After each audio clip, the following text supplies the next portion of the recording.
আডিটা যে দিছে এটা কাম মর মারছি কর কর ডাক উঠতে উঠছিল। হাই সুবহানাল্লাহ, কই জানো দুখাই আসছে। মেম্বার সাহেব এই গুস্ত খাওয়ার লাগে আনে বিচার পাবেন, খারাপ শোনা যায় তো। শুনলি সাগর, এলাকার মেম্বার হয়ে তো বেড়া শান্তি শান্তি লাগতো না কে?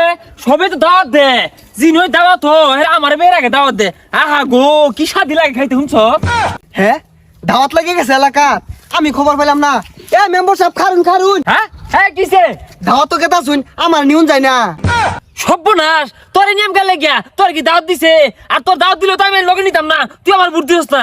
আদি দাওয়াত খাইবো না নিলাইন আমি কেলা যাই পাইতাম না, আমি গেলান হুঙ্গা হুঙ্গা যাই আমগা। কেলা মেম্বার সব ঢুকতাছে গা, আমি ওই যে এক কানে খুই মারে বই উড়ি গা, আমার দাওয়াত না খাইলে চলতো না, খিদায় আমার পেটটা আউত আউত করতেছে। বিশাল খাওয়াইছে, গুস্তুগুলা দিছিল গো। এই মেম্বারের পাশ দিয়ে আমার যাওয়ার লাগবো, আমি কি চিনি না, আমি গেলান হুঙ্গা হুঙ্গা গেছি গা, খাও নদী।